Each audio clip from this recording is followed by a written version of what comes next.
અમારા છોકરા ઉપર કોઈ છોકરીનો કોલ આવેલો. તે છોકરીના ફોન આવ્યા બાદ અમારો છોકરો ત્યાં ગયેલો. ત્યારબાદ આ છોકરાની હત્યા થઈ છે.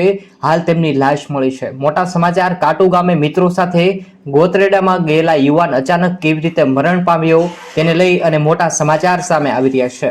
નમસ્કાર, આપનું આ વિડીયોમાં હાર્દિક સ્વાગત છે. હરેશ જીમલ રાઠવા નામનો યુવાન જે ગઈકાલે હાલ એમ કહેવાય કે કાંટો ગામ જવા માટે નીકળ્યો હતો.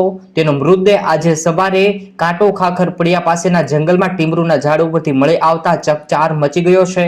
તેમના પરિવાર સાથે મીડિયાએ વાતચીત કરી છે, જેમાં તેમણે જણાવ્યું છે કે ગઈકાલે રાત્રિના સમયે હરેશ ઉપર કોઈ છોકરીનો ફોન આવ્યો હતો. હરેશ પોતાના મિત્રો સાથે કાંટો જોવા માટે નીકળ્યો હતો. જ્યારે આ કાંટો ગામે ગોતરેડા દરમિયાન ત્રણેય મિત્રો સૂઈ ગયા હતા. ત્યારે રાત્રિ દરમિયાન ફરીથી કંઈક નવા જૂની થઈ હતી. તે રાત્રિ દરમિયાન નીકળ્યો હતો અને તેમની લાશ જે છે તે જંગલમાં ટીમરૂના ઝાડ ઉપરથી મળી આવતા ચકચાર મચી ગયો છે. ઝાડ ઉપરથી આ યુવાનના મૃતદેહને ઉતારવામાં આવ્યો હતો અને હોસ્પિટલમાં ખસેડવામાં આવ્યો હતો. પોસ્ટમોર્ટમ રિપોર્ટ કરવામાં આવ્યા હતા. આવી રીતે આ સમાચાર સામે આવ્યા છે કે પ્રેમ પ્રકરણને લઈ અને તેમની હત્યા થઈ હોવાની આશંકા વ્યક્ત કરવામાં આવી રહી છે. ખરેખર આ સમાચાર અહીં સમાપ્ત થાય છે. આને લઈ તમારે શું કહેવું છે જરૂરથી કોમેન્ટ કરો.